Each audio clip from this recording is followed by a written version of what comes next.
Welcome to the Lockdown U podcast, a podcast for all football lovers. Here's your host, Mike Blackstone. What I'm most grateful for is my kids. I love y'all. You are truly amazing. The show is dedicated to you.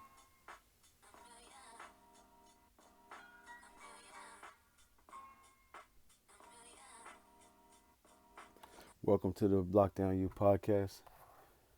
This is episode 1. Today we'll be covering defensive backs for the 2022 NFL Draft. But before we get started, I just want to take time to thank each and every one of you for your support and words of encouragement. Let's keep this tribe growing. You can get this podcast wherever you get your podcast at: Apple Podcasts, Google, Patreon. So with that being said, let's get into it. I'm going to start with my top 5 corners for this year's draft. So, of course, number 1, I don't know, I was kind of wrestling with it back and forth because of the injuries. We haven't seen the film, but of course it's Derek Stingley out of LSU.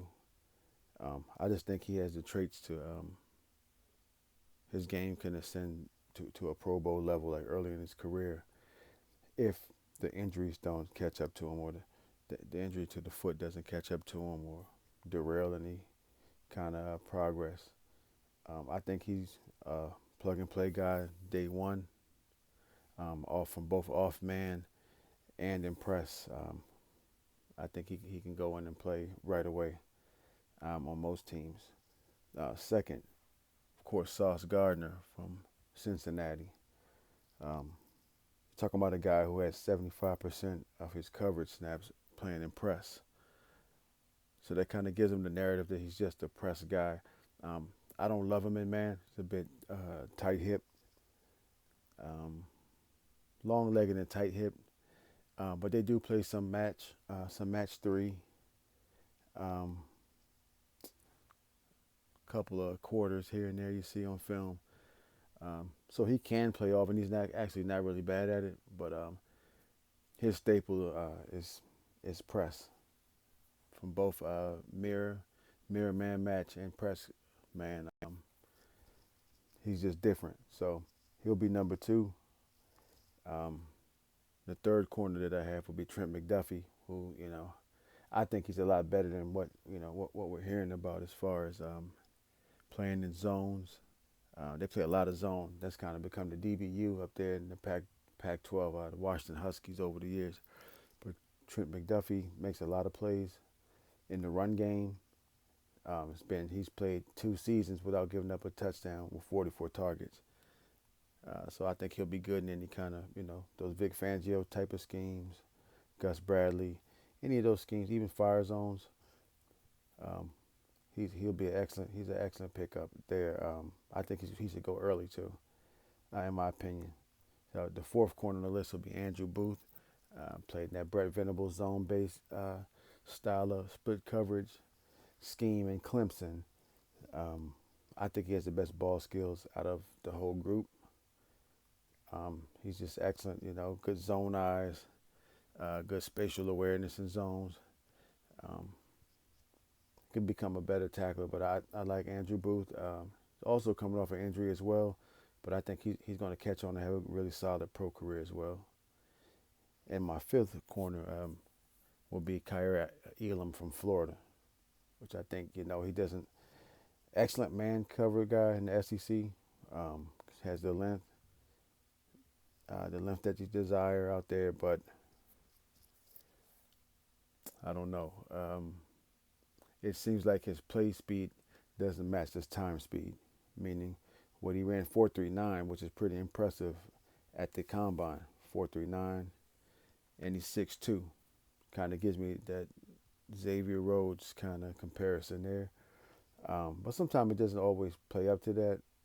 His play speed doesn't match, but I think he'll be a really good pickup too. I like him going to Minnesota. So now we'll go to our safeties in this class. Once again, it's conflicting. I went back and forth. Had to watch a lot of film, back and forth, and I'm going to go with Kyle Hamilton just because, I mean, it's just the uncoachable traits that the kid has and that he displays on film is just out of this world. So he's definitely a number one. Uh, Second, I have Lewis signed out of Georgia, which is that old school kind of thumper. Um, he'll come down and just, he's running through tackles. He's not breaking down or coming to balance. He's running through the ball carrier. He actually was pretty good on the hash as well. Pretty good ball skills. And he also ran 4.3. He ran 4.3 at safety. Um, I think he may have skill sets that he didn't get to display at Georgia. He just wasn't asked to do that in that role. So I like him there at number 2. He's going to be a really good pickup, have a solid career. Number 3 for me is Jaquan Brisker from Penn State. Now, Jaquan Brisker is like pretty much a Swiss Army knife in that defense. It's coached by Terry Smith and Anthony Poindexter over there at Penn State, which is, they've been putting them out lately. He's another one in that long list of the group of DBs. He's a former corner, so he has really good cover skills, could play top down, really good edge defender, could blitz. I think he can match with crossers, either Y or tight ends. I think he's going to have a really solid career just because of the position and scheme versatility that he brings to the table. He'll have an excellent career. I really like Jaquan Brisker at number 3. He's my number 3 safety. Number 4 is Dax Hill, which I think Dax Hill is just a stud as far as the body type and speed. He has long speed, range. I like him to be a dime linebacker, big nickel in the league. A lot of people think that he has the speed to play on the outside, to play corner. So that's just how good, how far his traits go. He has pretty high end traits there. Coverage ability, good low wrap tackler, physical. So Dax Hill, I like him playing inside. I think his career will be playing inside in a slot. So he has a lot of versatility there. Not a whole lot of film at Michigan. This is by far his best season this year, and it was a good season. He tested well at the combine, and checked all the boxes. So I think he'll be a good find for a club as a nickel in the league. And the 5th best safety will be Jalen Petrie out of Baylor. I mean, if it wasn't for the size disparity, he's a bit smaller, shorter arms than desired for the position, but he is by far the best box safety in the draft right now. Just makes a ton of plays at Baylor. That defense allows him just to go sideline to sideline. Draws the comparison to Tyrann Mathieu as far as what he brings to the table, playing a multitude of roles at safety, either on the hash, post safety. He had about 30 snaps or so as a post safety, but he does his work in the box. Really solid player, high motor, very physical for his size. I think he'll be a good pickup, but I think he'll go a little later, maybe second round, mid-second round for him. But Jalen Petrie, that's a name to look out for. The kid's gonna have a good, solid career. Just an excellent football player, intelligent, good football intelligence. Loves the game, has good competitive toughness. I mean, he checks all the boxes. I mean, playing in that Big 12, the kid made a ton of plays. So I like Jalen Petrie, maybe second round for him out of Baylor. So now we're going to take a break. I'm going to go into, I'm going to rank players based on the position, meaning what they're good at, zone, post safety. So I'm going to start with the best man-to-man corner in the draft, and this is off man, and I'm going to give that to Derek Stingley. Just what we've seen now. It has been years past, but we have seen the film. So it's not like we're thinking what we think he can do as opposed to what we've seen. We've seen it. It's just been in the past. So, of course, we have to see how the medical thing checks out. But my gut feeling said, to me, it tells me Derek Stingley is the best off man corner in the draft. Definitely best off man corner, route anticipation, plays through the hands, squeezes at the top. He doesn't lose relationship with receivers, always in phase. Takes good 45-degree angles to the ball. So he checks the box for me as for off man. He's definitely has that good feet, good foot quickness, line of scrimmage skills, change of direction, agility and balance. So he has it all. So I'm giving him the best off man in the draft. And of course, the best press man is Sauce Gardner. Of course, like I said, he can play different styles of mirror match, man coverage, and press man. He's just excellent.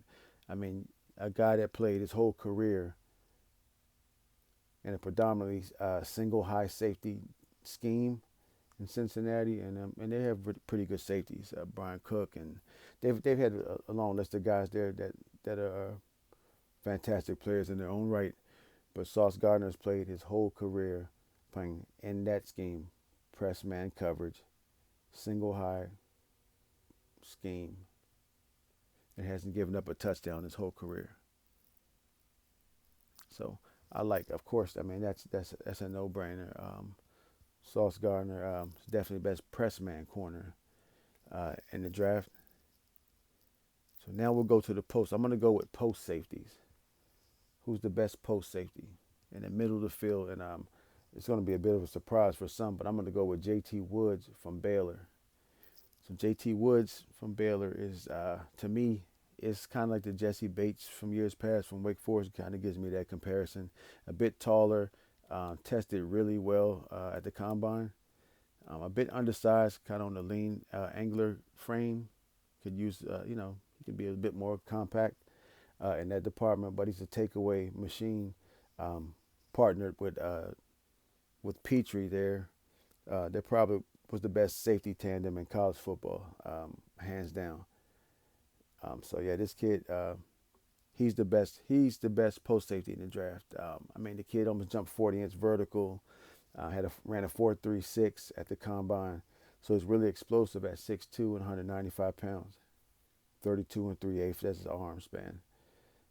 So he checks the box for me. He's the best that I've seen on film. Just really comes off the hash and natural catcher of the football, catches with his hands away from his body. Can pluck the ball out of the sky. He baits quarterbacks. He's going to be a good pickup. I'm not sure where he goes because I'm just not sure where he's going to go. It's not a really deep class with safety, so he's just one to watch out for. Freakish athlete, and takes the ball away. Excellent in that Baylor defense, just like Jalen Petrie, playing in the box. He's playing in the post. So they were the best tandem in college football. So number two would be Kyle Hamilton. I mean, Kyle Hamilton makes that play against Florida State, coming off the hash, and just shows that range and that freakish athletic ability. It's just rare to find. So Kyle Hamilton does it for me for number two as the number two post safety, deep safety in the draft. And number three, it's going to be Kirby Joseph from Illinois. He's played in that Lovie Smith scheme. And, sometimes some people feel he played a bit further back. So you really couldn't tell, could he play in other schemes? Can he play man? He's kind of delegated that one role there, but he excelled very well in that role. Created 5 interceptions in the Big Ten this year. This was his big year was here. One season that he has a lot of film, so there's not a lot of tape to go by. But he'll be a surprise somewhere, maybe in the third, fourth round, maybe, along with Nick Cross. Nick Cross, another guy that's he can play multiple positions. Another freakish athlete. I mean, long arms, wingspan, runs 4.3. He's almost 220 pounds. So, not sure how the NFL feels about him, but with those kind of traits, he's definitely a guy that can develop into a starter pretty early in his career, I would say. So now we'll go to a box safety, which of course pretty much Jalen Petrue's number one for me. Best line of scrimmage skills, disruptive off the edge, um, does play top down, can play some man over number two, makes a ton of plays. He hustles, flies through traffic, um, good short tackler. So he checks the box for me. He's the number one box safety.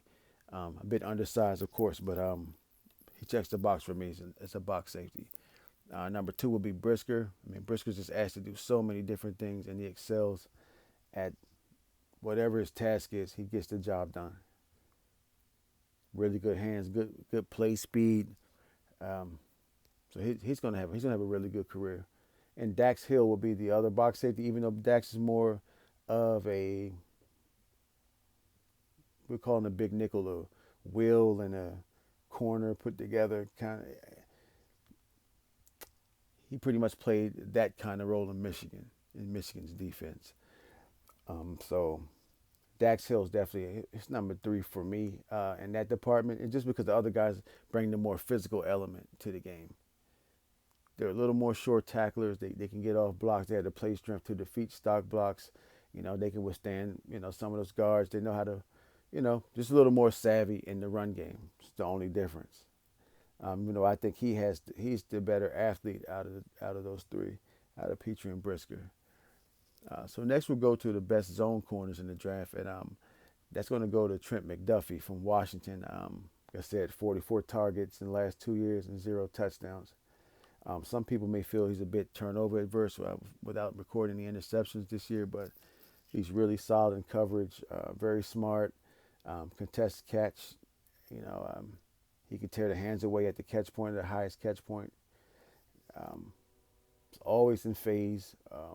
It's better when facing the quarterback. So once again, has very excellent zone spatial awareness. And he should go pretty early in the first round, earlier than some people may have on their board. He's going to be a real good catch, and I think he's going to have a pretty solid career. So the best zone corner in this year's draft is Trent McDuffie. Second will be Andrew Booth, once again playing in Coach Venables' defense in Clemson. He was very solid. Number three would be Damari Mathis, who just tested out of this world at the combine. Plays in Pat Narduzzi's press quarters and quarters coverage based scheme. And he'll be excellent. Those pit guys are they can get drafted. They can be a UDFA guy or 5th or 6th round, and they go into the league and they play. They're always battle tested and they're ready to play. Sometimes undersized, but they're ready to play. So this kid has exceptional traits, explosive, tested out of this world, very productive tape. He had some injuries in the past, but I think he'll be a good catch somewhere in the early 4th round pick, maybe end of the 3rd. And the 4th best zone corner would be Kyler Gordon. Like Kyler Gordon, also teamed up with McDuffie, so they may have been the two best zone corners in college football, playing in Washington with the Washington Huskies. He's a thumper, sets the edge, really good ball skills, good size, good arm length, speed, flies around, makes a lot of plays, very good zone eyes. He's good at taking away throws, closing down on lanes, attaching to the hip. So Kyler Gordon will be another one. He used to be another one that may go in the 2nd round. He may just go in the 2nd round. Depends on a lot. But to me, he's warranted of a 2nd round grade. Excellent player, definitely like a top 50 player overall, in my opinion. Just a solid football player with a really good football intelligence. So I like Kyler Gordon as the 4th guy as the best zone corner.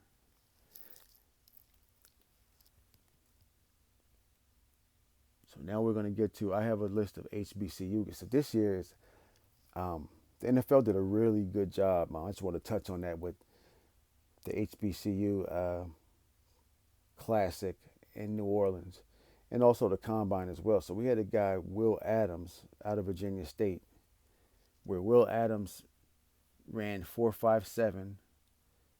He ran a 4.57 and jumped a 45-inch vertical there. Really improved his stock coming out of Virginia State. So he was already on people's radar, but that kind of performance just because there was an avenue, was a platform to perform. He's one of those solid cases as to where if you're given a chance that, there are ball players on that level, great players at that level, players that can contribute to a club. They can play on teams early if given a shot.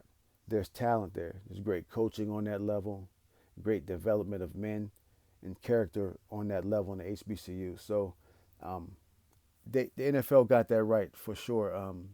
I hope that it has some staying power and that they can sustain having this All Star game and maybe add on to it. But it was a really great experience and another platform for guys to be seen and to be evaluated. So I think that was an excellent idea. And Will Adams actually got the performer of the day at that HBCU combine with that performance. So it's just a testament. If guys are given a shot, they can perform. So just kudos to the NFL for that, and just hopefully that it, like I said, I hope that it has some staying power and some longevity there because it's definitely beneficial, um, and it helps a lot of guys get seen. There's a lot of guys that slip through the crack every year. Every year, guys slip through the crack, and that platform there is huge to expand, players' career. So they got that right. Will Adams will be number 5 for me on my list for HBCU DBs. So he's pretty good, pretty solid guy. He put up crazy amount of numbers on the bench, jumped almost 44, 45 inch vert, 4.57 40. So with those kind of numbers, that's warranted of a shot, most likely. He should get a shot somewhere, and he earned it. So um, he's number 5 for me. Um, Number 4 will be Tevin Singleton from Bowie State. Interesting corner, played his whole career at Bowie State. Just really twitchy kid, competitive, really good ball skills. You can leave him on the island. He can just take out a team's number one. Um, Actually, that Bowie State team is maybe the best. This year's team is probably the best secondary that I've seen on that level, on the Division II level, probably ever that I've ever evaluated. Just loaded. It's a multitude of positions that each guy can play. A lot of position versatility. Um, just great ball players back there across the board. Safeties, corners, a lot of interchangeable roles that produce that are A quality and interchangeable. So they did a really great job. They had a historical run there at Bowie State this year too. And he's a guy that may be warranted of a UDFA grade. But the kid really can cover, showed up, played some of his best ball in the postseason. So I think he may get a shot. He makes my list. Just looking at the film, like he just really twitchy, fluid, good hips, good ankle flexion, just very athletic, very athletic. So I think he's warranted of a shot. He should be able to get a shot. That's Tevin Singleton out of Bowie. Um, and then we have Miles Woolfolk, actually a teammate. Played his first few years at University of North Carolina. Had some really good games. Had a 2 interception game back in 2019 against University of South Carolina. One of those actually won the game. They were in the bracket. He was bracketing weak side number 1, and he lags off of that bracket and steps into the crosser from the seam They were in a 4-by-1 formation, and he just lags. That was an excellent play. Catches the ball all hands, and and this ideally he sealed the game. So he had 2 interceptions that game. Another solid game against Miami that year, against Braxton Berrios, which is one of the best slot receivers in the league, or emerging slot receivers in the league. So the kid played a ton of football. Played in Bateman's quarter-based defense there. Started off at corner, played some slot, made his carved out his niche in the slot there. Came to Bowie State and was using like a multitude of roles there at Bowie State. Actually led the team in tackles. It was second on the team in tackles at Bowie State. Just a thumper, just coming downhill. He just comes downhill on ball carriers, receivers. Really good angles to the ball. I like he's going to be if he catches on and gets a chance to get into camp and display what he has. The kid he's going to stick. He's going to stick somewhere. Very good football player from the cerebral standpoint. Very intelligent. Um, just has this infectious kind of personality amongst his teammates. A true leader and understands the game. Makes a lot of plays. Makes a lot of plays both in the post. You can swing him down in the alley. We've seen him line up in the A gap sometimes. He's just versatile and a very solid football player. So that's Miles Woolfolk from Bowie State. Um, so number 3, we're going to have Jacoby Durant. Jacoby Durant's an undersized guy out of South Carolina State. Made a ton of plays on the ball. Twitchy ended up running a 4.38. Really helped his cause at the combine. Once again, another guy, they got an opportunity and they maximized that opportunity. They made the best out of the opportunity. So you're going to hear that from me. That's going to be repetitive. If there's a given opportunity, it could be hit or miss. But this is one of those times where it shouldn't seem as if it's a rare exception where guys get a chance and they may do good, it may not. We're seeing more and more when they get the opportunity. These guys are proving that they belong. It's not just the level they play on, and it also shows up on tape. This guy plays faster than his opponents on tape. He's just playing at another speed. Little undersized, like I said, 5'9". I may see him playing inside, playing some slot in the league. But definitely excellent ball skills, good eyes, good feet,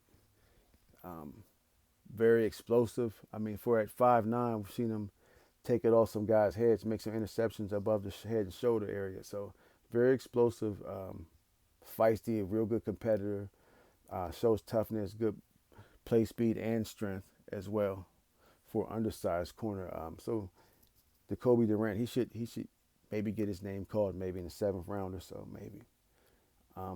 At number 3 or number 2 is going to be Joshua Williams out of Fayetteville State. 6'3", sub 4.5s. Excellent, pretty good line of scrimmage skills.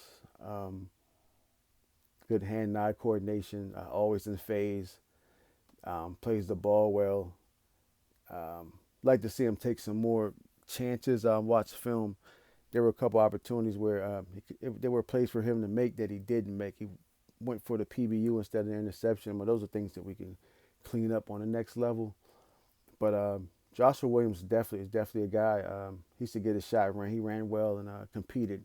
One of the only HBCU players from that division and from that conference that was invited to the Senior Bowl, and he fared pretty well against that competition.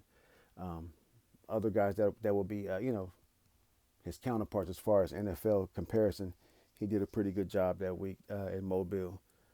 And number 1 for me is going to be Marquise Bell from Florida State. It was a 4-star guy, athlete, committed to Maryland, and ended up transferring out. Went to Coffeyville to a JUCO, and found his way to Florida A&M to FAMU. Put up some outstanding tapes last year. Led the league. MEAC and interceptions are tied for with 5. Just a thumper, 6'2", physical player. Run through your face mask. He's good in run fits. Sets the edge.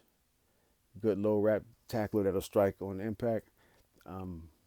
So he's going to be the number 1 for me. He's the number 1 prospect as far as my HBCU guys. So that's it. That's what I got for you today. This is episode 1.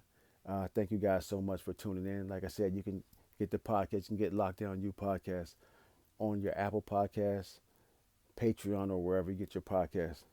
Thank you so much, and I appreciate you guys. See you on the next episode.